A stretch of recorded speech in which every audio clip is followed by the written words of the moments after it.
thing I want to talk about now is just, the observer. All right? So there's 3 steps with the observer. Does anybody know who the observer is? The observer, who is it? Yeah. Who's the The observer? observer is the True the self. higher self, which is looking out at what's going on the periphery. No? Huh? You said who is the observer? The observer is the true self. Right. That's looking out on what is happening with the false self. Yeah. Have you had that experience? Tiny little glimpses here and there. There's kind of 3 steps here with the observer. All right. You see, you can't be the observer and be outside yourself, and that's where most people are doing the observing. Oh, All right, which is really just another form of the ego looking at itself. Right. So what you have is you have the film outside yourself. You have the void that's in the middle, and then you have your true self. Yeah? So what happens is your true observer, what you'll notice, you'll actually see yourself detaching back from that. When you have that experience, it'll be like you're sitting away back now from yourself. Whereas when you're observing in the dream, you're right in the middle of the picture. Right? So it's kind of like this. This is your center, okay? And that's the observer in there. Okay? But when you're outside yourself, you're here, and what happens is people stand back to here and think that they're the observer. So how do you know you're the real observer? Because the real observer, you see, the observer here is the ego, and what the ego does here is what? Judgment. It denies judgment to be the observer. Sorry? It denies judgment. Denies judgment. Yeah. What's that? So you're saying, You see, the way this is, right, let's say you're outside yourself, right? And now you're kind of thinking, you're aware you're outside yourself, but you want to be the observer. So what you do is you have these judgments, and this is happening under awareness, that you're not really knowing the mechanisms involved. This is the ego. What happens is you're still outside yourself, now you're denying judgment, and now you think you're observing. All right? Is that when you deny your reactions to Yeah, something? That's what exactly, you're doing. exactly. So that's what people have been saying to me, oh, I just observed. They actually thought they were the observer. Now, if you think you're the observer, are you going to do anything to actually become the observer? no. No, because you already think you're there. It's like the ego right mind. All right, if you're in the right mind and you believe that to be the true right mind, are you going to do any work to get into the true right mind? Because you're already there. Of course not. That's the great delusion. And it's the same with the observer. All right, huh? Kiss me now. Who, me? That ego right mind is always the trap. Yeah. Well, the observer now is becoming the trap for a lot of people. Sick of that ego right mind. All right, because right. So here we are in the center, and at this point, I'm totally detached from the whole thing.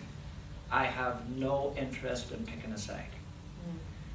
Jesus says, "Be passerby." Okay. Without judgments. Without judgment. You can only do this from inside your own center.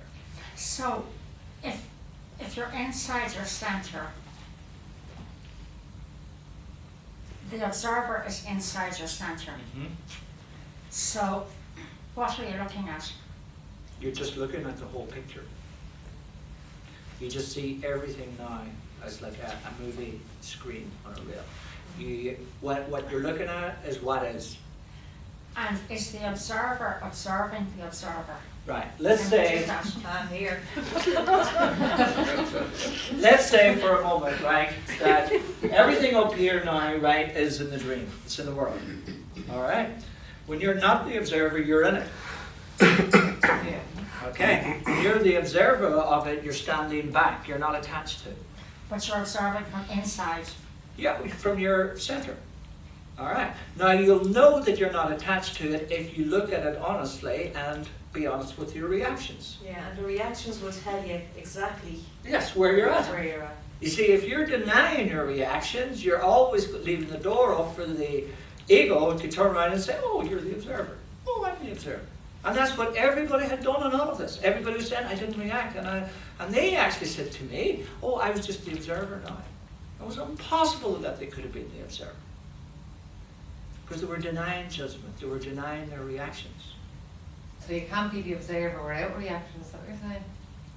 Basically, if you're reacting, okay, if you allow yourself to react and you're honest with that reaction, you can detach from that reaction and that takes you back into your center. See, this is what I'm saying. When you're here and you're denying judgment, you're denying your reactions, where have you to go? You already think, oh, I'm not here. Yeah. And that's the great delusion that your kind of ego kind of jumping with you.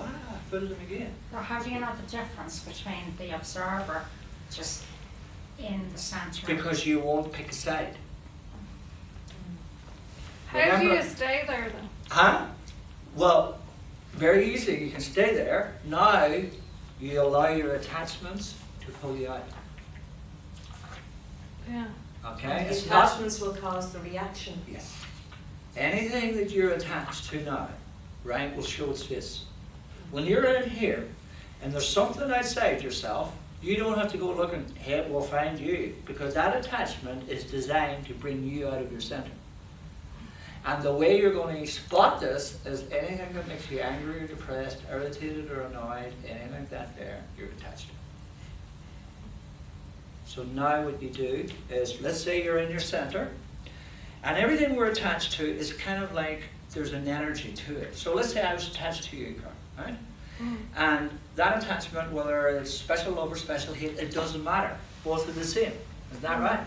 So I have this energy connection with you. So that means every time that I see you or have a thought about you, bang, I'm here. And then when I'm here, I'm going to have a reaction. I'm going to feel that reaction. What took me out was the attachment, because I have this attached energy to you. What brings me out, then I have the reaction. Now, if I don't deny the reaction and be honest with it, I can sever the energy between us now through forgiveness. If I'm out here and I deny the reaction and tell you you're such a wonderful person when I think you're not such a wonderful person, right? I'm keeping the energy connection live and well, and I'm giving myself the illusion that I'm back in my center. You can see how the ego has a counter clue for everything. So it's awareness of the reactions that's the key. Yeah. It's not about not seeking things outside yourself. It's about not becoming attached. So the reverse has to come into play. You have to allow your attachments now, welcome your attachments into your life. Instead of saying, you know, when you're having a bad day, instead of turning around and saying, I had a bad day today because I've been upset about this, or you look, it's such a joy today, I've got two of my attachments. I was pissed off about this and I was pissed off about that, but I cut the two. See, you turn everything upside down. Everything now is a positive rather than a negative. That's the reinterpretation of the whole ego. So you can use your attachments to your advantage. You can use them Everything. once you're aware of them. Yes. And the reactions that they cause. You can use them then for your... The problem here is most people who start out doing A Course in Miracles, they start suppressing and covering up everything straight away because they hear that they're the Son of God. They hear that they're this special person, and now they try to act like that straight away. But I'm the Son of God, like I can't curse. You know, I have to dress like this, and I have to speak like this, and I have to be extra. I mean, that's a lot of bollocks. You know what I mean? It is seriously like. I mean, all you're really going to do is going to have a life of conflict, suppression, and fighting with yourself, arguing with yourself, and fighting with everybody else, and arguing with everybody. That's all you're going to do. You know? So this is why he said very clearly at the beginning of the course, do not change your behavior. Change your mind first. So it's very clear in this, if you change your behavior, you're going to cover the whole thing up. And that's what everybody does. Everybody who's doing A Course in Miracles starts off in the ego right mind. Because they have this image, they're told you're the Son of God, now they want to become the Son of God. But who is it who wants to become the Son of God? The ego. Exactly. So at some point along the line, you're going to have to drop yourself. And like I said to a woman in America, as this, you have to go and lose yourself. And that's what I was talking to her about, was that separated self. You have to lose that to find yourself. Okay, any questions on that? Don't know about you, but right, we're going to finish up shortly.